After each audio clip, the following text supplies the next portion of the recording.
Asante kwa wakati huu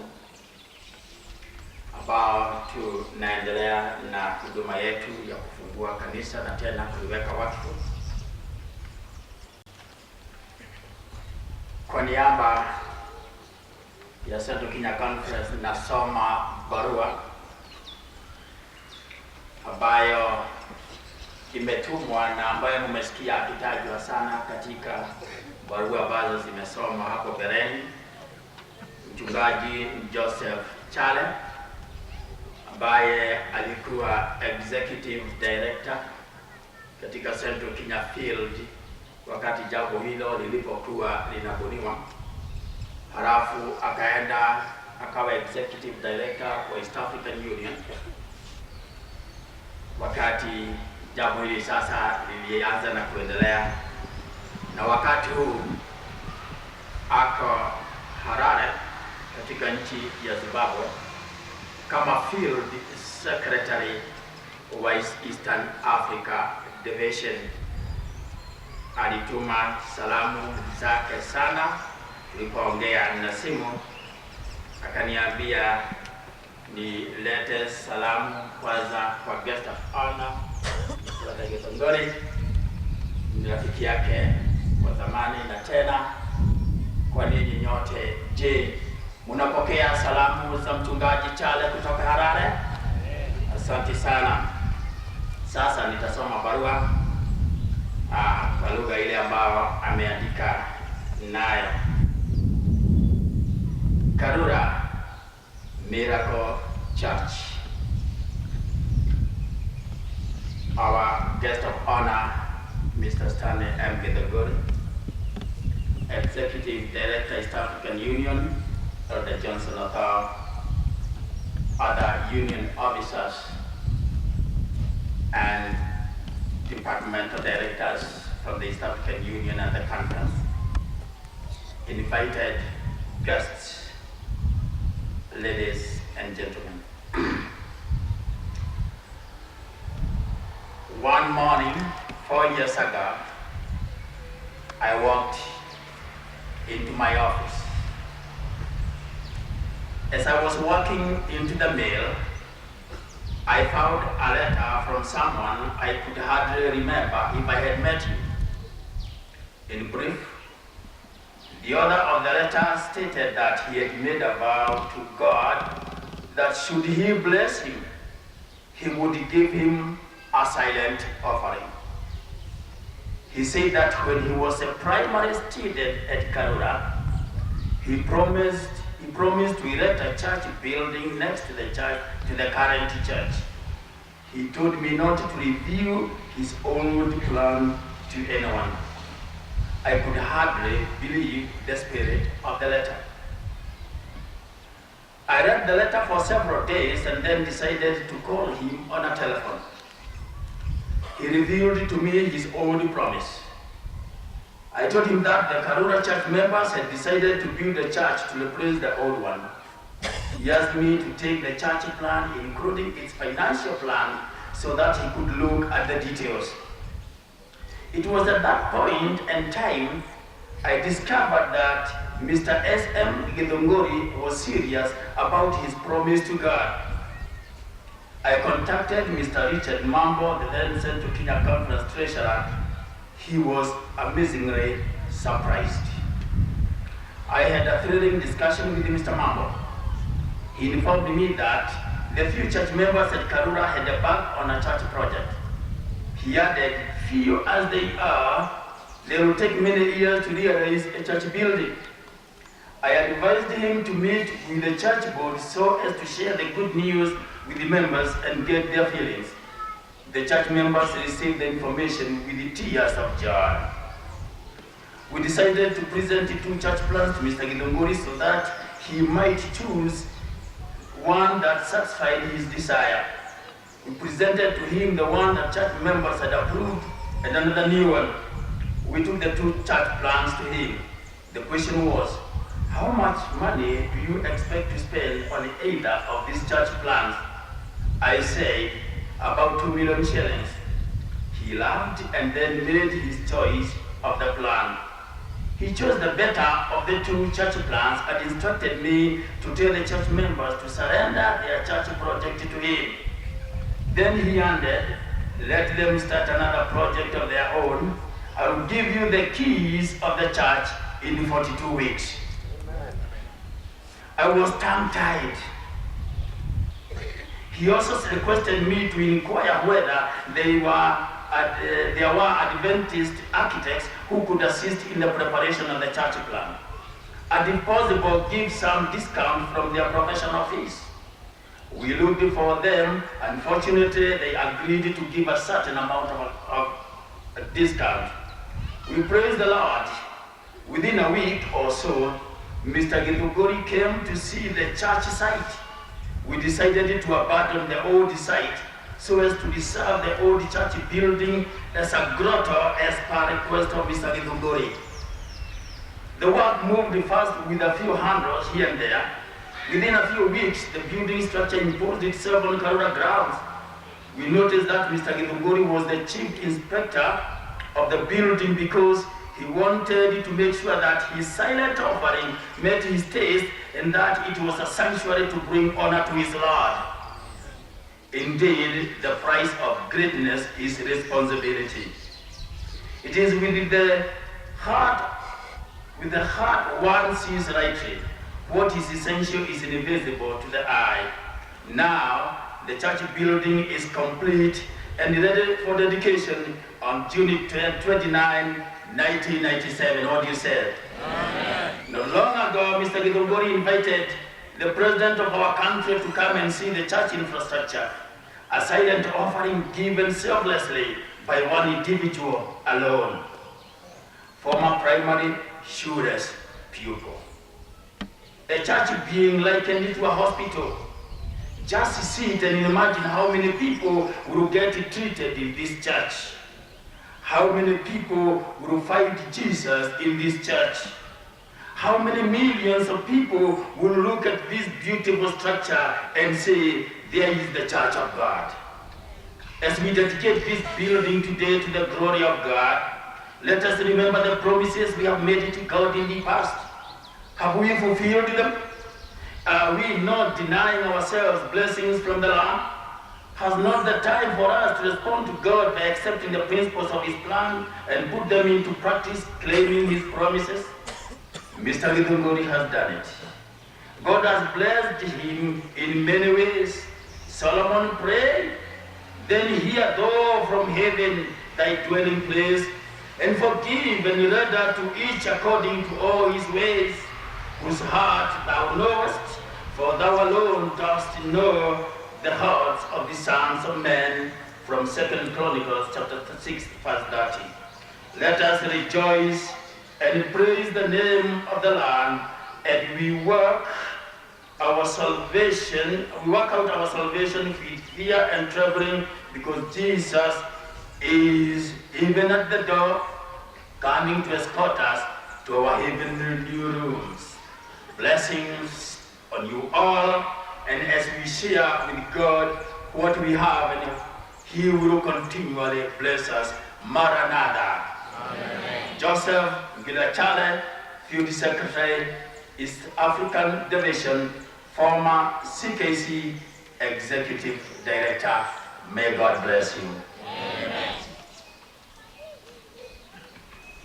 Wakati huu kulingana na ratiba yetu, namkaribisha mchungaji Elder Joseph Otho, ambaye ni Executive Director kama vile niliwajulisha wa East African Union, ili atuzungumzie. Karibu mchungaji.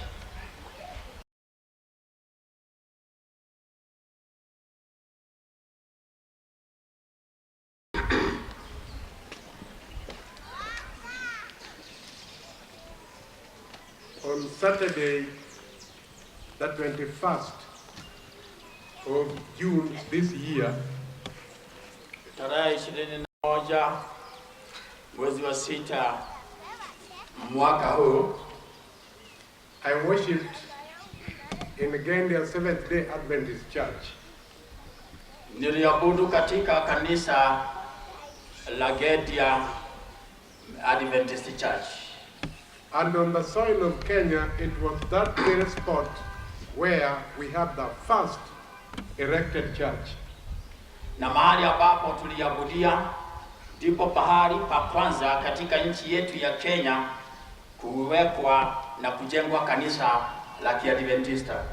The purpose of worshiping in that church that Sabbath kusudi la kuabudu Mungu katika kanisa hilo Sabato hiyo was that the President of the Republic of Kenya was going to preside over a Rambe funds drive for putting up a conference complex in that field. Kusudi la kuabudu katika kanisa hilo la Gendia Sabato hiyo ni kwa sababu kiongozi wa nchi yetu Rais Daniel Moi alikuwa anje Jumatatu iliyofuata kufanya mchango wa harambee kwa kujenga headquarter ya conference. And the topic of my sermon that morning, na lengo ama hubiri ambalo nilihubiri siku hiyo, was to ask God to make that project be finished without hearing any sound of a hammer. Niomba ya kwamba Mungu asaidie muradi huo umalizike bila kusikia sauti ya nyundo. Because in the scriptures, kwa sababu kulingana na maandiko, there is a temple that was finished without hearing the sound of a hammer. Kuna hekalu ambayo ilijengwa bila kuwako kwa sauti, kusikika sauti ya nyundo. I put this question across to the congregation that gathered there that day. Na nikauliza wale ambao walikuwa wanaabudu pamoja nami siku hiyo, whether any of them has seen and heard any building that is constructed, finished, without hearing the sound of a hammer. Nikauliza kama wamewahi kusikia makuona jengo lolote ambalo limejengwa na kukamilika bila kusikia sauti ya nyundo. There was no single hand that was raised. Hakukuonekana mkono ambao uliinuliwa kuonyesha anafahamu. How about this congregation?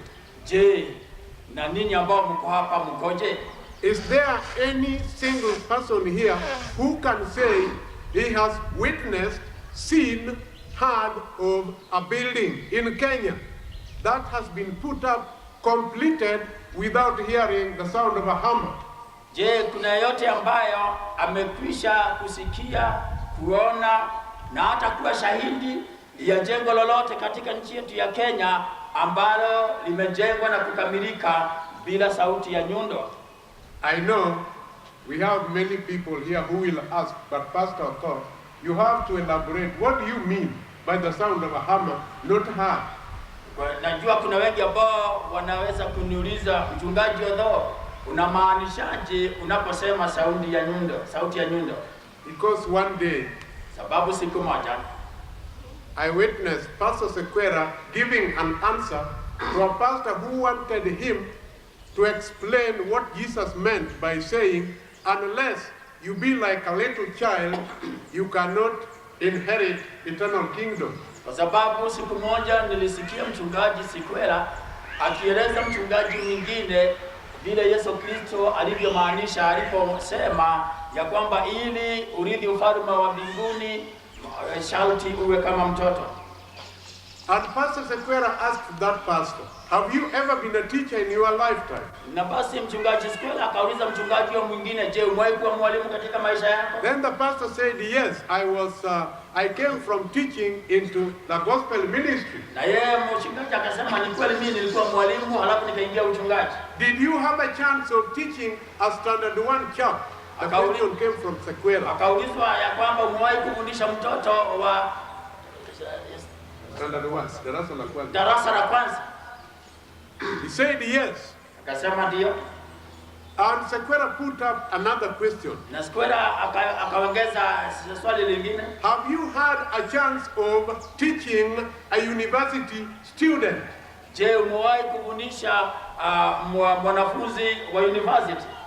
The pastor said no. Akasema la.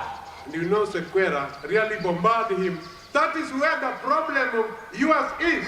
Akamwambia kwamba wewe hiyo ndio shida yako. Pastor Sequeira really explained, but I know that pastor never took in a thing because he was really frustrated and embarrassed. Kweli mchungaji Sequeira aliendelea kueleza, lakini ninajua kwamba huyo mchungaji mwingine hakuna kitu alichukua kwa sababu alipata aibu. Sequeira explained that when you tell a standard 1 chap that 1 plus 1 is 2. Kwa mchungaji Sequeira akasema kwamba unapomfundisha mtoto wa darasa la kwanza ya kwamba 1 ongeza 1 ni 2, he will take it as it is. Ataichukua vile umemwambia. Even if he or she walks home to his parents, he will go there knowing that 1 plus 1 is 2 because the teacher said it. Kwa akasema kwamba hata mtoto huyo akienda nyumbani ataenda ambia wazazi wake ya kwamba nilifundishwa 1 ongeza 1 ni 2 kwa sababu mwalimu alisema. But go to a university student, lakini aenda kwa mwanafunzi wa university and tell him that 1 plus 1 is 2. Au alafu mwambia kwamba 1 ongeza 1 ni 2. Then he will ask you, what base did you use? Kwa hivyo huyu wa university atauliza kwamba ulitumia kiwango gani? You have to prove. Mpaka wewe mwenyewe uonyeshe. But Jesus says we have to have faith. Lakini Yesu alisema ya kwamba inatulazimu kuwa na imani. That is why Jesus said, unless you can take in what I tell you as little children do, no eternal life for you. Ndiyo ilifanya Yesu aseme ya kwamba ikiwa hamtachukua maneno yangu kama vile mtoto mdogo anavyochukua, hamtaingia katika ufalme. So I know here we are teaching standard 1 students, we are also teaching university students. Kwa hivyo najua hapa ya kwamba tunafundisha watoto wa darasa la kwanza na hata wanafunzi wa university. So that is why I'm trying to ask you. Hiyo ndio inafanya niwaulize. Even with the university students, please, I plead with you. Kwa hivyo hata na wale ambao ni wa university ninawaomba. Don't ask me what base I use. Msiniulize ninatumia kiwango gani. But I just want to ask you. Nataka kuwauliza. To tell me if you have witnessed any construction, any church that has been put up, completed without the sound of a hammer heard. Ni ya kwamba mnieleze ya kwamba kama umewahi kusikia na kuona nyumba ambao imemalizika bila sauti ya nyundo. Mr. Bwana, even you cannot raise up your hand. Hata Bwana huwezi kuinua mkono.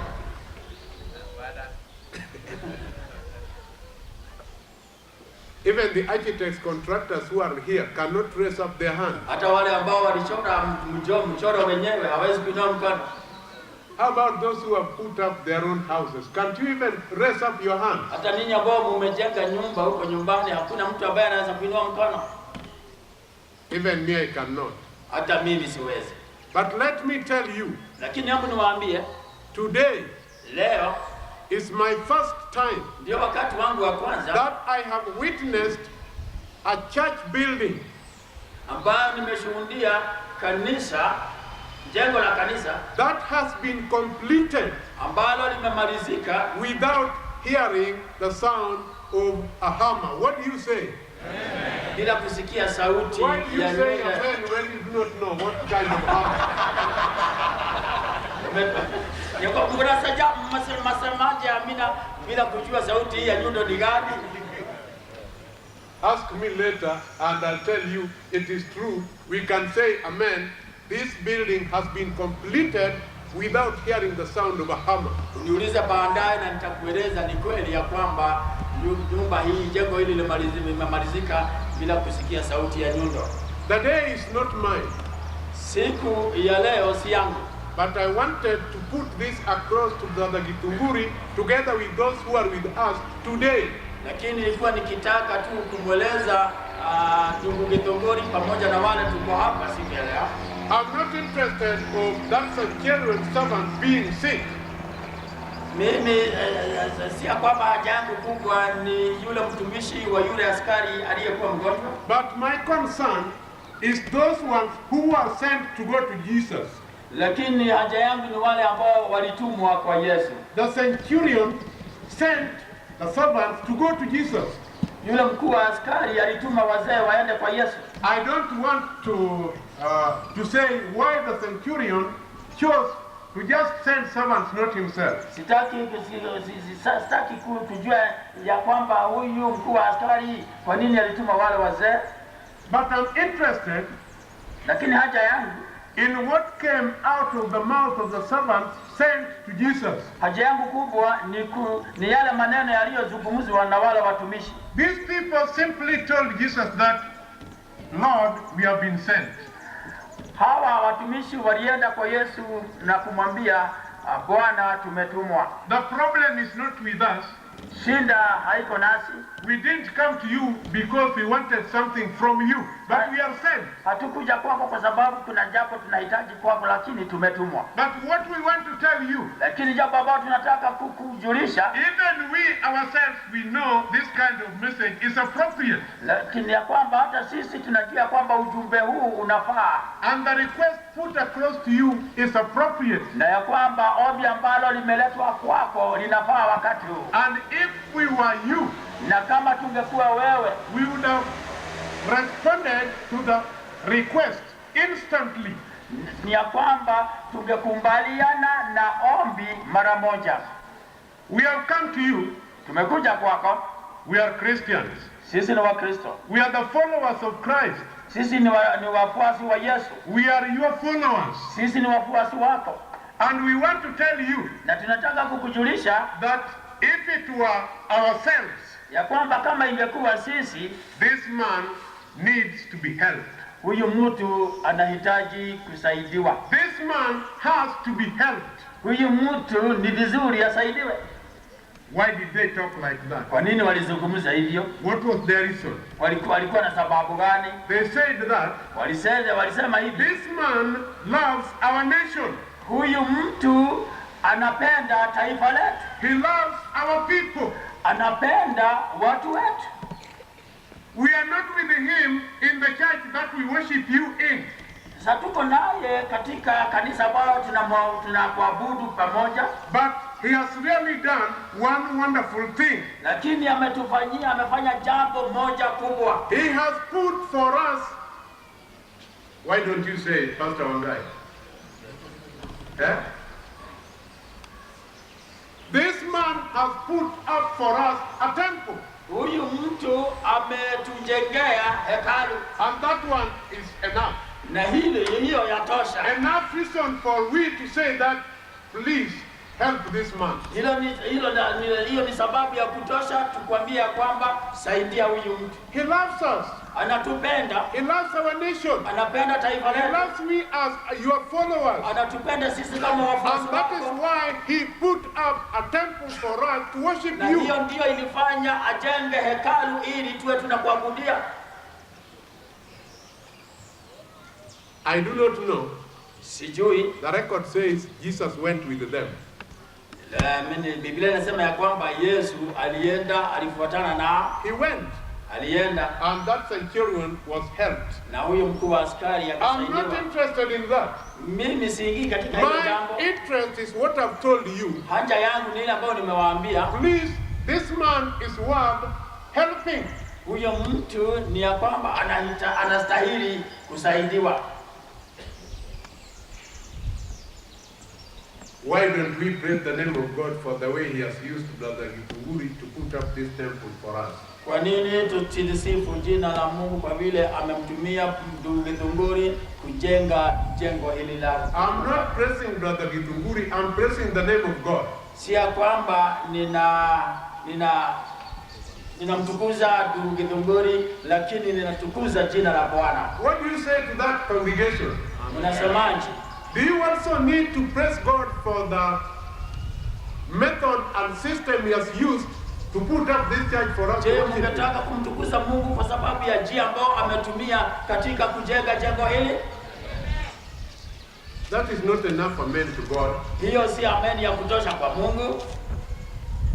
Do you realize that when you put up a temple like this, God says, I'll be amidst you. Je, mnajua kwamba Mungu amesema kwamba wakati mtajenga jengo kama hili na mimi nitakuwa kati yenu. And if God is with us, na kama Mungu ako pamoja nasi, what do we need to fear? Ni nini kwa nini tuogope? Why don't you say amen to what the Lord has done for Karura? Kwa nini hamsemi amina kubwa kwa vile Mungu amefanyia Karura? Thank you very much. Asante sana. Thank you very much. Asante sana. You see, it gives me happiness. Unaona ni kwamba inanipatia furaha. I was talking to my boss at the division when we met in Nanyuki. Nilikuwa nazungumza na kiongozi wangu ya division wakati tulikuwa Nanyuki. Because brother Githunguri, he usually gives us challenges. Kwa sababu ndugu Githunguri anatupatia changamoto. And I'm challenged in this union. Na mimi nimepatiwa changamoto na hiyo kiongozi wa division. Which by the way is the largest union in this division territory. Kwa sababu union hii ndiyo union kubwa katika division hii. If you hear Eastern Africa Division, ukisikia Eastern African Division, it comes from all the way from Botswana up to Djibouti. Inatoka huko chini Botswana mpaka huko juu Djibouti. And all those 9 countries. Na hizo zote nchi 9, Kenya is the largest union in this division territory. Kenya ndio union kubwa katika territory hiyo yote. And my boss usually challenges me. Na kila wakati mkubwa wangu ananipatia changamoto. Especially when we worship in Central Church in Nairobi. Wakati anaabudu zaidi wakati anaabudu katika kanisa la Central Church. That pastor thought there must be something very wrong with the ministry in Kenya. Ananiambia kwamba mchungaji odho kuna tatizo na uchungaji hapa Kenya. With all I see there. Kwa yale yote ambayo ninaona, why do you still continue to be called a union mission? Kwa nini kila wakati mnaitwa union mission? Brother Njagi, the headmaster, Dr. Riley wants this union to be called a union conference. Njagi ambaye ni headmaster wa Karura, Erodarare, kiongozi wa division, anataka union hii iwe conference. And it is possible. Na inawezekana. What we are witnessing today makes us be sure that it is possible. Lile ambalo linafanyika siku ya leo linaonyesha kwamba inawezekana.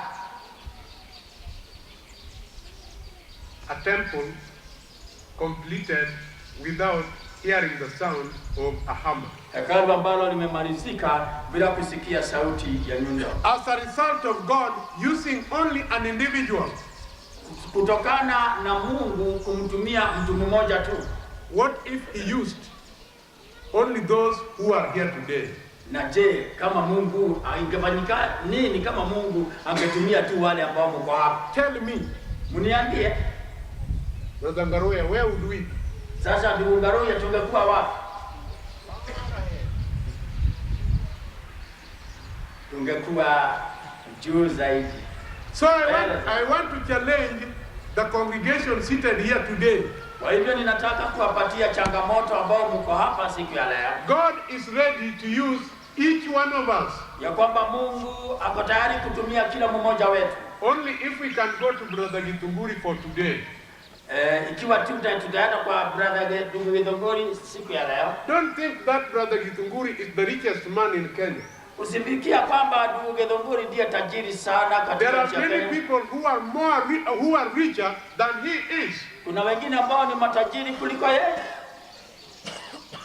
But who have not done what Brother Githunguri has done to God today here. Lakini ambao hawajafanya lile ambao ndugu Githunguri amemfanyia Mungu ambao tunashuhudia siku ya leo. I do not know the secret of the promise that he made with his God. Sijui siri ya ahadi ambao aliahidi kwa Mungu. Is that not a challenge to each one of us? Si ya kwamba ni changamoto kwa kila mmoja. How can we just be seated without making promises with our God? Kwa nini tukae kitako bila kufanya ahadi na Mungu wetu? And if we make promises with God, Na kama tumemwahidi Mungu, there is no way God is going to fail us to fulfill the promise we have made with him. hakuna wakati ambapo Mungu atashindwa kutuwezesha kutimiza ahadi ambazo tumemwahidi.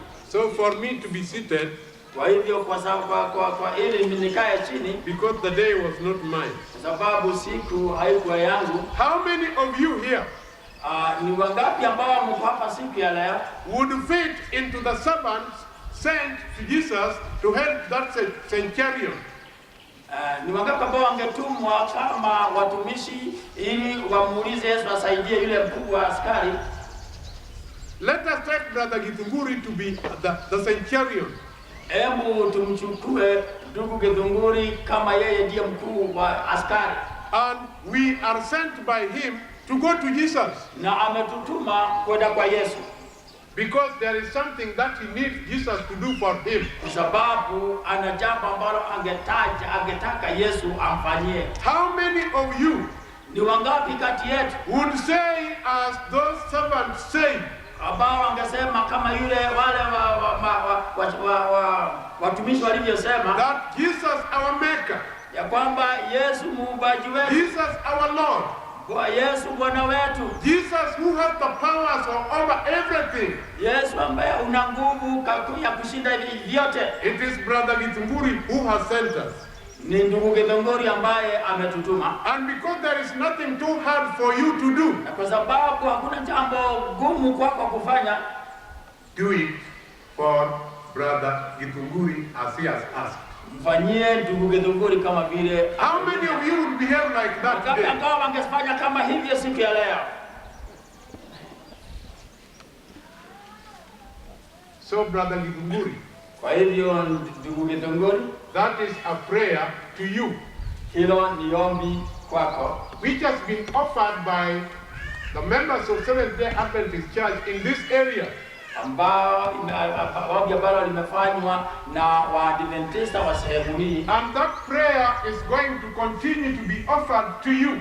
Na ombi hilo litaendelea kufanywa kwa ajili yako, so that whatever you need from your Lord, ili lolote ambalo utahitaji kwa Mungu wako, will be fulfilled the same way he has fulfilled the promise you made with him. Mungu atatimiza kama vile alitimiza ahadi ambayo ulimwahidi. The challenge to you now is, kwa changamoto kwetu sasa ni Makongeni Church Choir sang, kanisa la kwaya wa Makongeni iliimba that animals went into the ark, ya kwamba wanyama waliingia katika safina. Even birds went into the ark, hata ndege waliingia katika safina. But when it comes to human beings, ni wakati ilifikia mwanadamu, ni huzuni. So the challenge to you, Brother Githunguri, kwa hivyo changamoto kwako, the way the Lord has used you to put up this building, vile Mungu amekutumia kujenga jengo hili, this building is going to serve here like the ark that Noah built. Hii jengo litaenda kufanya kazi kama ile safina ya Nuhu ilifanya. What will it benefit you? Itakufaidije if you are not saved? Kama hutaokolewa. When God used you mightily to put up this temple for his name. Wakati Mungu alikutumia kwa njia ya ajabu kujenga jengo hili kwa jina lake. Kwa sababu wewe na bibi yako, children, na watoto, those people that you can have influence over, wale watu ambao unaweza kuwa na mvuto kwao, God fulfilled that promise with you because he wants you to be saved into his kingdom. Kwamba Mungu alikuwezesha kutimiza ahadi yako kwake kwa sababu anakutaka katika ufalme wake. So let us all together, kwa hivyo hebu sisi sote pamoja, join in this thing. Tuingie katika jambo hili. As we have witnessed a temple that is completed without the sound of a hammer. Kwa sababu tumekuwa mashahidi wa hekalu ambalo limejengwa bila sauti ya nyundo. Let those who are involved in this, hebu wale ambao wameshirikiana katika jambo hili, never miss to see Jesus face to face when he comes the second time. Ya kwamba wasikose kuona uso wa Yesu atakaporudi mara ya pili. How many of you here wangapi siku ya leo would ask the Lord, wangeuliza Bwana, Lord, Bwana, use me nitumie in a way that can make me see you face to face when you come the second kwa time. njia ambayo itawezesha nikuone wakati utarudi mara ya pili. Are you really serious? Je, ni kweli wewe unamaanisha jambo hilo? If you are serious, why don't you stand? Kama ndivyo unamaanisha, usimame. And Pastor Wangaya would like you to come up here and offer a prayer for these people who have stood as witnesses of this great occasion to be seen in heaven when Jesus comes the second time. Na mchungaji Wangaya uje uombee wao wote ambao wamekuwa mashahidi wa jambo hili ambao limefanyika ili wamuone Yesu atakaporudi mara ya pili. Tuombe. Baba yetu ishie juu mbinguni, Mungu mtakatifu, Mungu wa vyote, tunashukuru kwa yale ambao tumeshuhudia siku ya leo.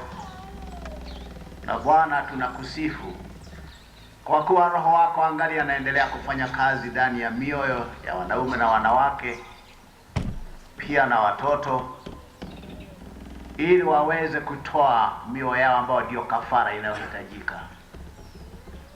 Baba yetu, na tuona kila mmoja ambao tumesimama na miguu yetu, hatukusimama kwa ajili ya kushurutishwa, hatukusimama tuweze kuonyesha mwanadamu, lakini tumesimama na miguu yetu kwa kuwa haja yetu kubwa ni kumwona Yesu, tukiwa upande wake, twende tukaingie katika ule ufalme alioenda kututayarishia.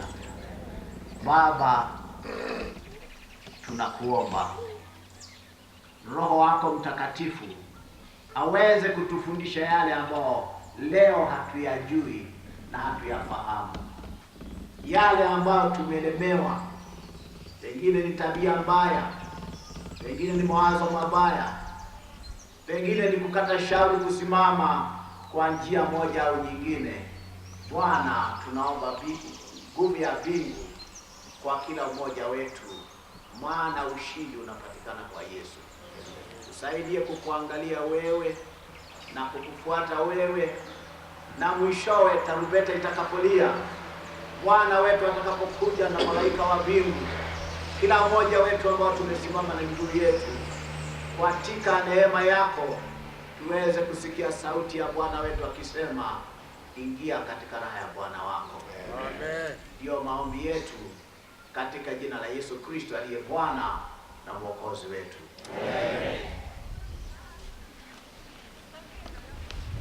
We were just discussing Luke 7 verses 1 to 6. Please go and study. Mahubiri yetu yalitoka katika Injili ya Luka sura ya 7 fungu la kwanza mpaka la 6. Ukienda nyumbani utaendelea kusoma. And may the Lord bless you abundantly. Na Mungu aendelee kuwabariki. Amen. We go back to our kilo club. Sasa tutaenda katika ile makofi yetu ile ya kilo, because it is now time for Brother Githunguri to address us. Sababu ni wakati wa ndugu Githunguri kutuzungumzia. Why don't you go back to that kilo? Sasa si ni ile kilo ile. Haya tuanze. Ndugu Githunguri, time ni yako ili utuzungumzie yale ambayo Mungu amefanya nayo ili tuwe na kanisa hili. Fungua. Nafunga.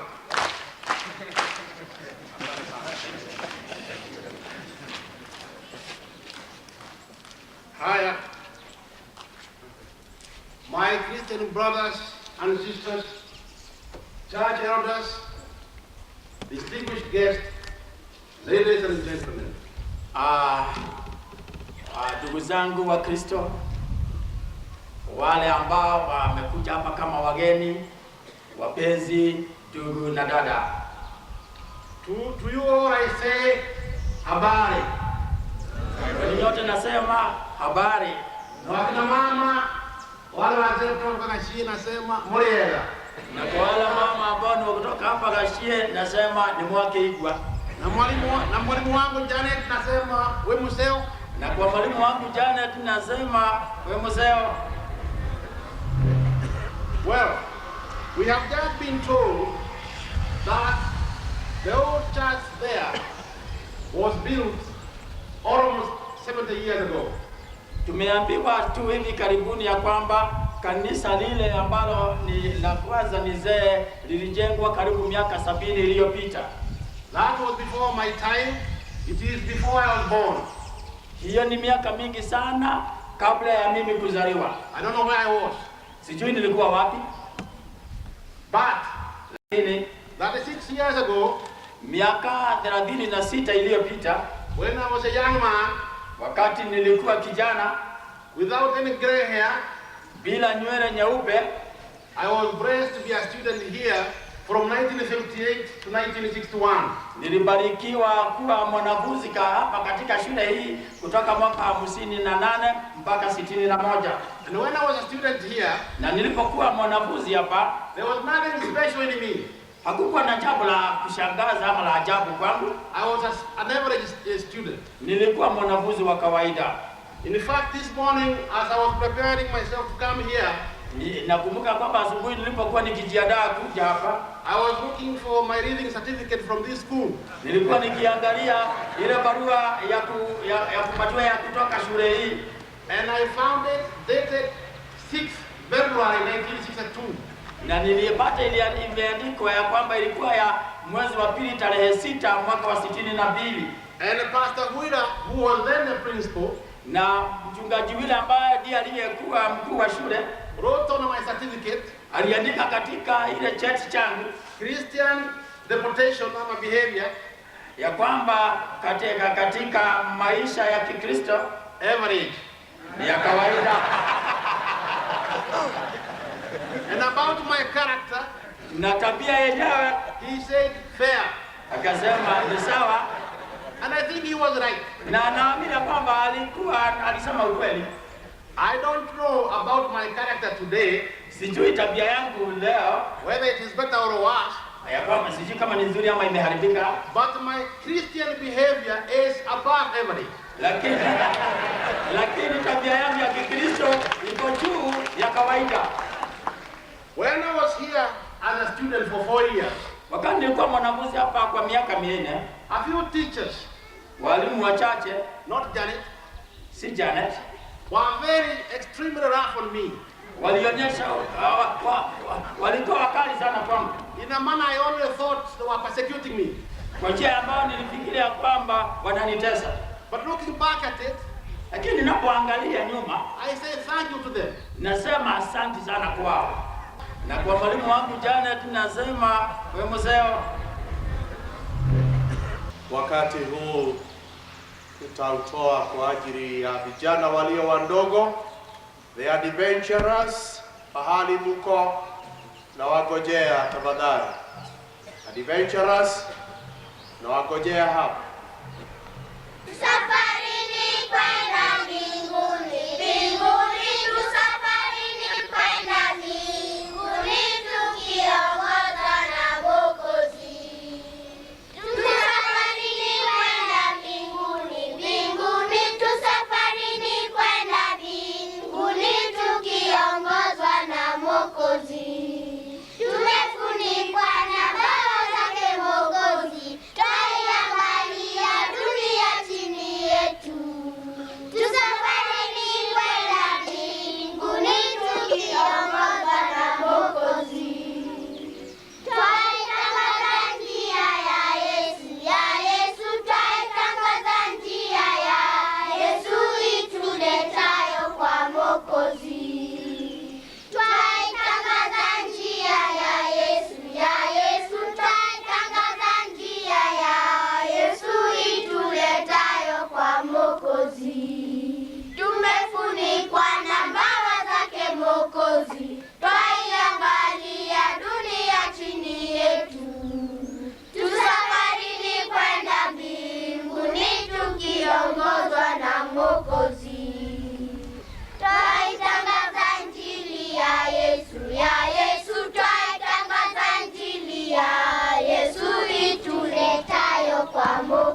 Mungu.